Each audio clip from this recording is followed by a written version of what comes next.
ہو جاتی.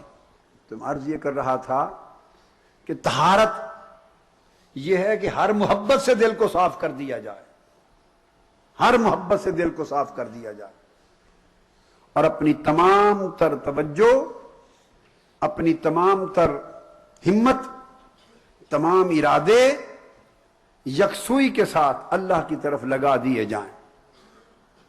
اس محبت کی کیفیت میں جب تمام چیز اللہ کی طرف لگائی جاتی ہے، ساری توجہ اللہ کی طرف کی جاتی ہے، اور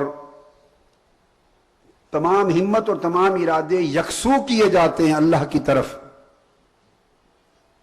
تو پہلے مقام تفرقہ کا ہوتا ہے. پہلے مقام، اور جب تمام ہر چیز دل سے نکال کر صاف کر کے پوری یکسوئی کامل ہو جاتی ہے اس کی محبت میں، اس کی توجہ، اس کے تعلق میں، تو مقام جمع نصیب ہوتا ہے.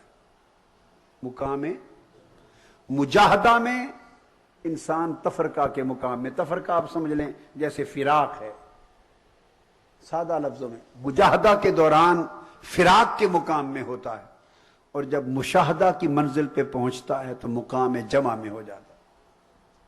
حضور داتا گنج بخش علی حجویری رحمت اللہ تعالی علیہ فرماتے ہیں کہ ایک بزرگ اوتاد وقت فرغانہ کے علاقہ میں ایک گاؤں تھا، سولانگ نامی، فرغانہ کے علاقے میں کامل تھے. ان کی صحبت اور ان کی زیارت کے لیے سفر کر کے گیا، اور طویل سفر کر کے جب ان کے پاس پہنچا تو ان کا نام عمر تھا. ان کی خدمت میں حاضر ہوا تو انہوں نے پوچھا، فرزند جوان تھے حضور داتا گنج بخش علی حجویری، کس لیے آئے ہو؟ آپ نے فرمایا آپ کو دیکھنے آیا ہوں، آپ کو دیکھنے آیا ہوں. تو بزرگ نے جو عمر تھے حضرت، انہوں نے فرمایا فرزند بیٹے میں فلاں دن سے خود آپ کو دیکھ رہا ہوں. داتا صاحب فرماتے ہیں کہ میں نے کیلکولیٹ کیا، جو انہوں نے نام لیا تھا کہ فلاں مدت سے فلاں دن سے، تو جب کیلکولیٹ کیا تو میری نگاہ اس پر گئی کہ وہ دن میری زندگی میں توبہ کا دن تھا. جب سے میں نے پچھلی زندگی سے توبہ کی تھی اور اللہ کی طرف سفر پہ چل پڑا تھا، تو وہ دن تھا توبہ کا. اشارہ تھا کہ جس دن سے توبہ کر کے اس سفر پہ چلے ہو، میں اسی دن سے میں بھی تمہیں دیکھ رہا ہوں. جو داتا صاحب فرماتے ہیں میں نے عرض کیا بزرگوں کے کہ مجھے کوئی نصیحت فرمائے. کیا نصیحت فرمائے؟ اب نصیحت سننے والی فرماتے ہیں بیٹے اب سفر ختم کرو، اب حضر میں آ جاؤ. بس یہ نصیحت تھی، سفر ختم کرو اب حضر میں آ جاؤ. سفر کیا تھا؟ فراق کا دور تھا. فرمایا فراق اور تفرقہ کے وقت بڑے گزر گئے، اب حضر میں آ جاؤ. حضر کا مطلب جمع، یعنی اب وصل میں آ جاؤ. اب فراق چھوڑ کے اب حالت وصل میں اللہ کی حضوری میں آ جاؤ. قلب کو حضوری میں رکھ لو اور خدا کے وصال کی کیفیت میں آ جاؤ. یعنی بات اشارہ تھا کہ باطن، اس کی محبتیں، اس کی توجہات، اس کی صلاحیتیں، اس کے تمام ارادے اور ہمتیں ابھی متفرق ہیں، اور قریب اور دور ہونے، اس کے پاس اور اس سے الگ ہونے، اس تفرقہ کی حالت میں سب احساسات ہیں. فرمایا تفرقہ کے وطن کو چھوڑ کر اب وصل میں جمع میں آ جاؤ، کہ تاکہ دل ہمہ وقت مخلوق ہو، خلوت ہو یا جلوت ہو، تنہائی ہو یا مخلوق کی مجلس ہو، ہر وقت دل اس کی حضوری میں رہا کرے. اب دل کو دائماً اس کی حضوری میں کر لو. تو دل جب دائماً اللہ کی حضوری میں آ جاتے ہیں، طہارت قلبی نصیب ہوتی ہے. توبہ کے بعد طہارت قلبی اور توجہ تفرقہ سے نکل کے جمع کی طرف آتی ہے، فراق اور دوری سے نکل کے وصل اور ملاپ کی طرف آتی ہے. تو پھر اس کیفیت میں انسان کی جیسے قوتیں مجتمع ہوتی ہیں حالت جمع میں، تو وہاں اللہ پاک کے فیوزات اتنے مجتمع ہوتے ہیں کہ پھر وہ بندہ جسم اس کا فرش پہ رہتا ہے، اور قلب، باطن اور روح اس کی عرش پہ رہتی ہے. جسم وہ بندے کی جلوت میں، انسانوں کی جلوت میں ہوتا ہے، اور دل اللہ کی خلوت میں ہوتا ہے. دیکھنے میں بندہ تو آپ کی صحبت میں بیٹھا ہوتا ہے، مگر روح اس کی اللہ کی صحبت اور مجلس میں ہوتی ہے. دیکھنے میں وہ فراق اور دوری میں ہوتا ہے، مگر باطن میں وہ اللہ کی حضوری میں ہوتا ہے. یہ کیفیت ہو جاتی. امام حسن بصری رضی اللہ تعالیٰ عنہ فرماتے ہیں ایسا شخص جو فراق سے تفرقہ کے سے نکل کر جمع میں آ گیا تھا، جو فراق سے نکل کر وصال میں آ گیا تھا، جس کی قوتیں جمع ہو گئی تھی اور دل ہمہ وقت اللہ کی حضوری میں رہتا تھا، فرماتے ہیں حضرت امام حسن بصری. اور یہ امام حسن بصری وہ شخص ہیں عظیم تابعی ہیں. کیا؟ عظیم تابعی ہیں. اور اتنے عظیم تابعی کہ ایک مرتبہ ان کا کلام ام المومنین حضرت عائشہ صدیقہ رضی اللہ تعالی عنہا نے سنا. مدینہ پاک میں رہتے تھے اور والدہ ان کی حضرت ام سلمہ کے گھر کام کرتی تھی، اور بچپن حضرت ام سلمہ نے اٹھا کے کھلایا ام المومنین نے. تو وہیں جوان ہوئے تو آپ کا کلام حضرت ام المومنین عائشہ صدیقہ رضی اللہ تعالی عنہا نے سنا تو فرمایا یہ شخص کون ہے؟ یہ جوان کون ہے؟ اس کی باتیں انبیاء کی باتوں سے مشابہت رکھتی ہیں، نبیوں جیسی باتیں کرتا ہے. یہ کون ہے شخص؟ اتنے صاحب حکمت اور معرفت میں اتنے بلند. وہ امام حسن بصری کہتے ہیں کہ میں نے، یہ ان کا حال ہے، فرماتے ہیں میں نے ایک حبشی جوان دیکھا، ایک حبشی جوان دیکھا جس کی سب صلاحیتیں اللہ کی ذات کے ساتھ جمع ہو گئی تھی. ہم ظاہر باطن میں سب متفرق ہیں، بکھرے ہوئے ہیں. ایک نہا خانہ دل میں لاکھ بت ہیں. کعبے کے سین میں 360 بت تھے، ہمارے لاکھوں بت ہیں، بتوں کے پجاری ہیں. نہ جبین کو لذت سجدہ ہے، نہ دل کو لذت حضوری ہے. نہ حجاب اٹھا ہے، نہ پردہ اٹھا ہے، نہ اس کے دروازے پہ کھڑے ہوئے ہیں، نہ اس سے کلام کی سکت ہے، نہ اس کی طرف دھیان ہے. فرماتے ہیں کہ ایک جوان حبشی دیکھا جو حالت جمع میں تھا، اس کی ساری صلاحیتیں، توجہات اللہ کی دربار میں، اس کے حضور میں مجتمع تھی اور حالت وصل میں تھا اور جنگلوں میں رہتا تھا. فرمایا ایک دن میں نے سوچا کہ پتہ نہیں کھانے کا اس کو ملتا ہے یا نہیں، بازار سے کچھ سامان خریدا امام حسن بصری اور فرماتے ہیں لے گیا اس جوان کے پاس کہ چلو آج کے دن اس کو کچھ کھانا، ضروریات کی چیزیں دے آؤں. فرمایا میں اس کے پاس بیٹھا، اس نے پوچھا آپ کیا چیز لائے ہیں؟ میں نے عرض کیا جوان کھانا بھی لایا ہوں اور آپ کی ضرورت کی باقی چیزیں بھی لایا ہوں، کچھ اور ضرورت کی چیزیں لایا ہوں. جوان ہنس پڑا، ہنس کے فرمایا سامنے ایک اجڑا ہوا مکان تھا، پرانا سا، اینٹوں کا پرانا، اس کی طرف اشارہ کیا اور ایسے اس کی طرف ہاتھ کیا اور کہا کہ ذرا دیکھیں. فرمایا اس کی انگلی کا اشارہ کرنا تھا، اس گھر کی ساری اینٹیں اور دیواریں سونا بن گئی. فرمایا ہم ان حاجتوں سے نکل کے ادھر پہنچے، ان سے نکل کے ادھر پہنچے ہیں. جب سے دھیان اور توجہ اور محبت اور قلب اور باطن اللہ کی حضور میں جمع کر دیا ہے، مجتمع کر دیا ہے، تب سے اینٹوں کو پتھر، اینٹوں کو سونا کر دیں، سونے کو اینٹ کر دیں، یہ چیزوں سے نکل گئے ہیں، نیچے رہ گئی. اب ہماری خوراک اور غذا خدا کی حضوری میں رہتی ہے اور یہ آقا کا فیض ہے. فرمایا ابھی تو عند ربی یطعمنی ویسقین. فرمایا رات اللہ کے ہاں گزارتا ہوں، میرا مولا مجھے کھلاتا بھی ہے، پلاتا بھی ہے. آقا نے عام صحابہ کو منع کر دیا تھا ایام صیام وصال سے، ہر کوئی یہ نہیں کر سکتا، مگر وہ لوگ ہیں جو اس کیفیت میں چلے جاتے ہیں تو ان کے ظاہر و باطن کا کفیل اللہ کی بارگاہ ہو جاتی. حضرت ابراہیم ادہم جن کا ذکر آپ نے سنا، پھر وہ بیان کرتے ہیں کہ اسی طرح ہم نے ایک جوان دیکھا، چرواہا تھا، جس کی پوری حالت اللہ کی بارگاہ میں جمع تھی، جمع کے حال میں تھا، اللہ کی بارگاہ کے وصل کے حال میں تھا. فرمایا چرواہا تھا. میں اس کے پاس گیا اور جانے والے ابراہیم بن ادم ہے، جا کے پوچھا اس چرواہے سے میں نے کہ پیاس لگی ہے، ذرا پانی تو دے دے. عارفوں کی بات ہے، عارفوں سے ایسے جواب پھر ہر پوچھنے والے کو نہیں دیتے. معلوم تھا پوچھنے والا ابراہیم بن ادہم ہے. اس چرواہے نے کہا میرے پاس پانی نہیں ہوتا، دودھ ہوتا ہے. پانی نہیں ہے، دودھ ہے۔ فرمایا نہیں مجھے پانی چاہیے۔ آپ کہنے کہ پانی چاہیے، اس نے سوٹا پڑا تھا اٹھا کے پتھر پہ مارا، شیریں پانی کا چشمہ نکلا۔ اس نے کہا جتنا پینا ہے پی لیں، پھر بند کر۔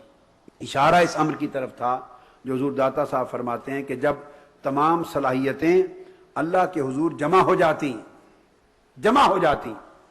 تو شجر و حجر، نباتات و حیوانات سب تابع ہو جاتے ہیں۔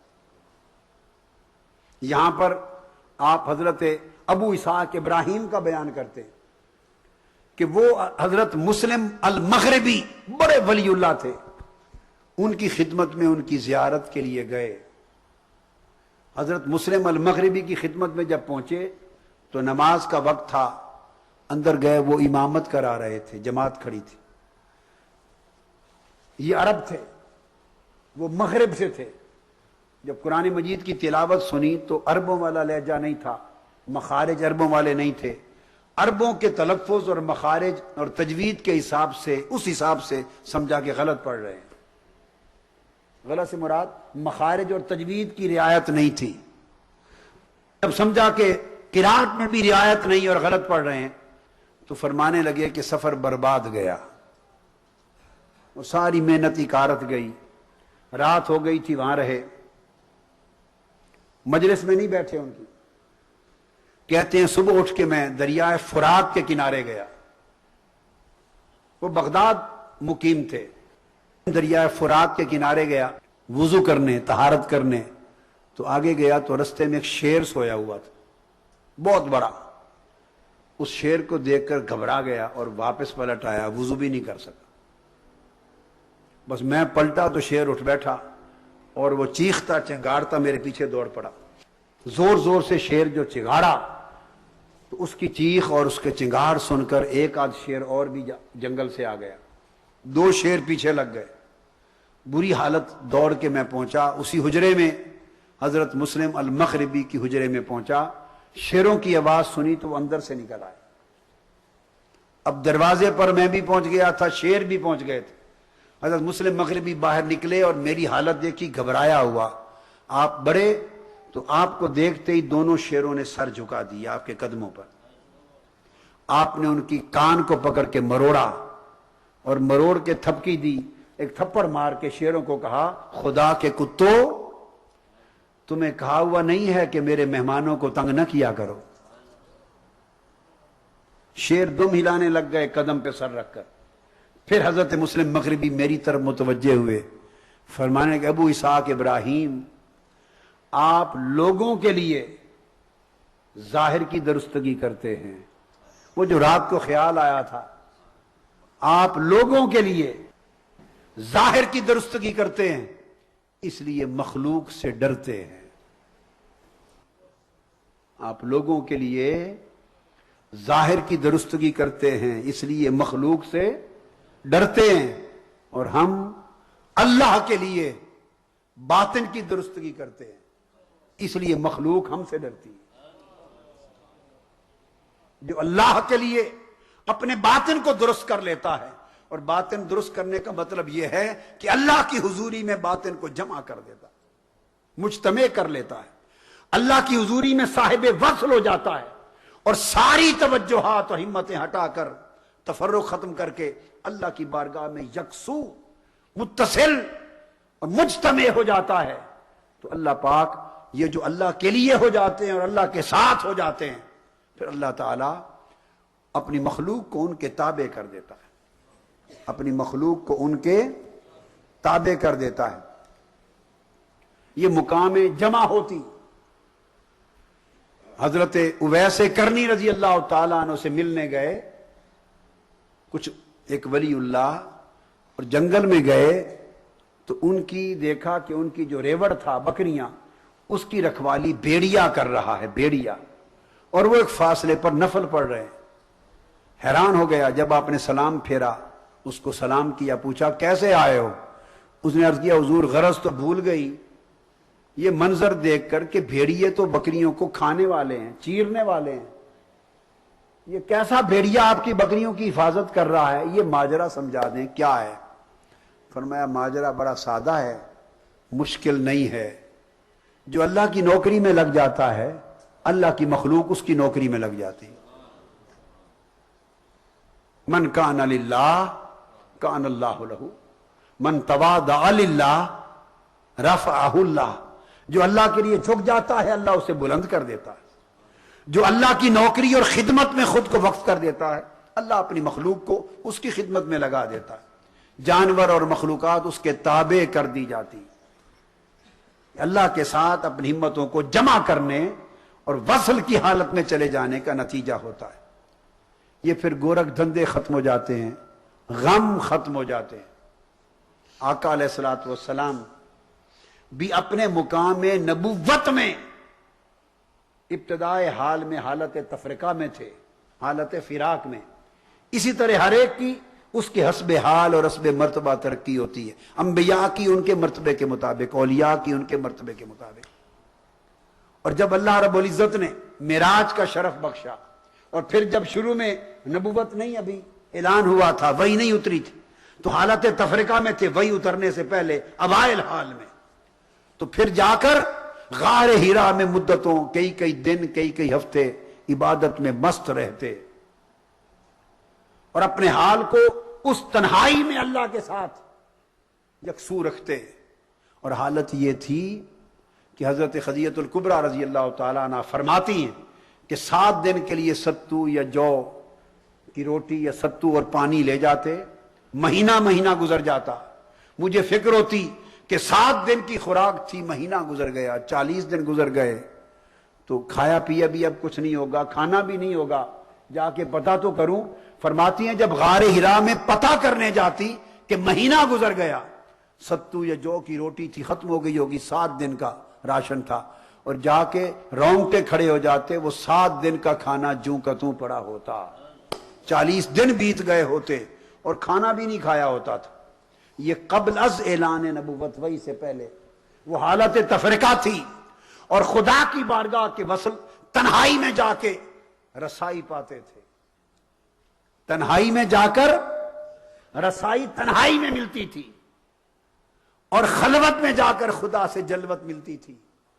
غار کے اندھیروں میں تنہا دنیا سے مخلوق سے کٹ کر اندھیرے میں تنہائی میں جاتے تھے تو مولا کی بارگاہ کی حضوری نصیب ہوتی اور پھر اس حضوری کی لذت نصیب ہوتی. وہ لذت غذا بن جاتی. وہ ذکر، وہ تہنس، وہ عبادت، وہ فکر، وہ مراقبہ، وہ اللہ کی یاد، وہی کھانا ہوتا، وہی غذا ہوتی، وہی خوراک ہوتی. اسی میں مگن ہوتے. اور پھر جب نبوت کا اعلان ہو گیا اور نبوت اور رسالت کا بوجھ آپ کے کندھوں پہ ڈال دیا اور مخلوق کو دعوت دینے کی ذمہ داری لگ گئی.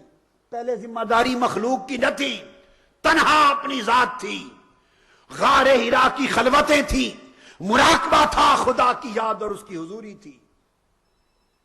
دل ڈھونڈتا ہے. تو پھر جب ذمہ داری لگ گئی تو اب سارا دن مکہ کی گلیاں ہوتی، کفار ہوتے، قریش ہوتے، کبھی کوہ صفا کا دامن ہوتا، کبھی مکہ کی گلیاں ہوتی، کبھی طائف کے بازار ہوتے، کبھی پتھر ہوتے، کبھی گالیاں دیتے کفار، کبھی تانے دیتے، ان کو بلاتے، کبھی بیت ارقم میں لے جاتے، دعوت دیتے.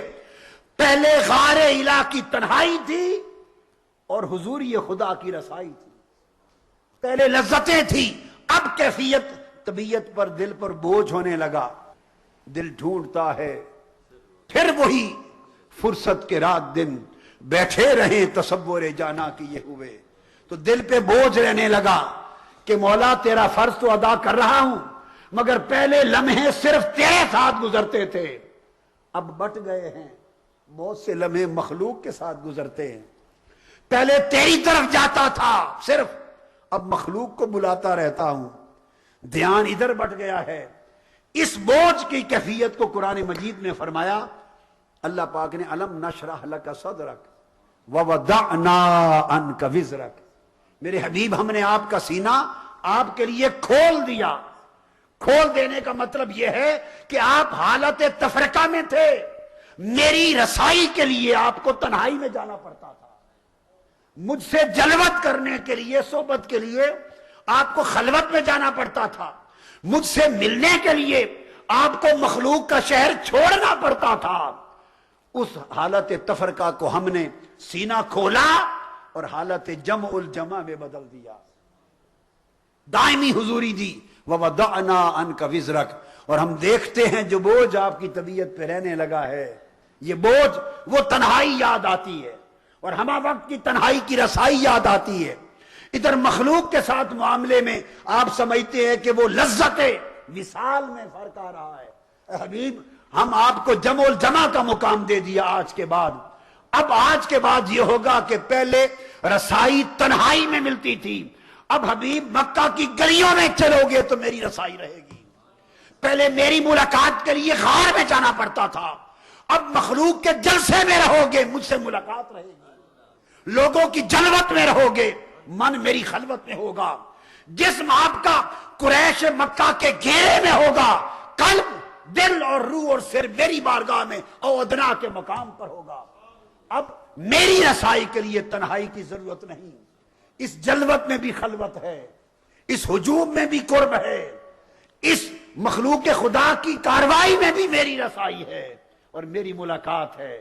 تو جب مقام یہ مل جائے تو پھر تنہائیوں کی محتاجی نہیں رہتی، پھر مخلوق سے کٹ کر تنہا اکیلے بیٹھ کر یاد کرنے کی حاجت نہیں رہتی، پھر جسم اور روح کے معاملے جدا ہو جاتے ہیں، جسم فرش پہ پھرتا رہتا ہے، روح عرش پہ رہتی ہے، گفتگو زبان کی مخلوق میں رہتی ہے، رجال لا تلہیہم تجارت ولا بیع عن ذکر اللہ، قلب عرش الہی بنا رہتا ہے، تو طبیعت اور اندر من اور باطن اللہ کے وصل میں رہتا ہے۔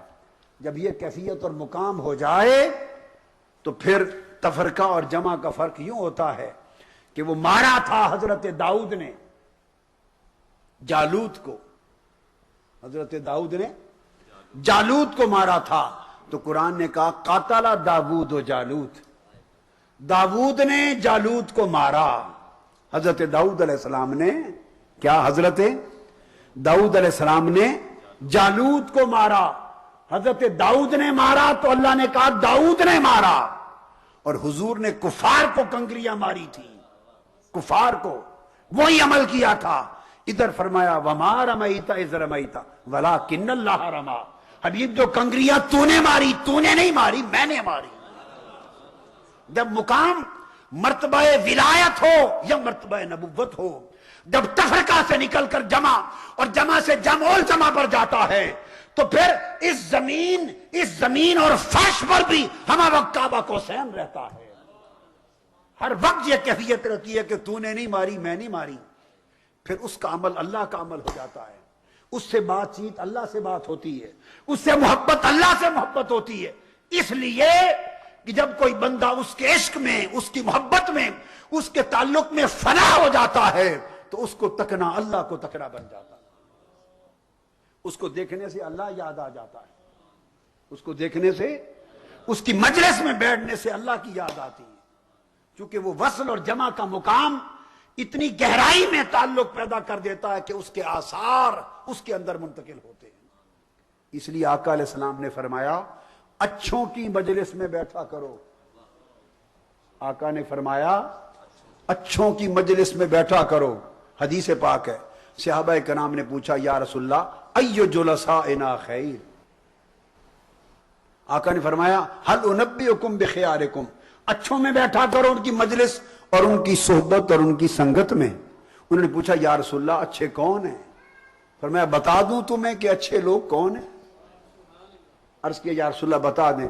فرمایا خیارکم الذین اذا رؤوا ذکر اللہ، اچھے لوگ وہ ہیں انہیں دیکھو تو اللہ یاد آ جائے۔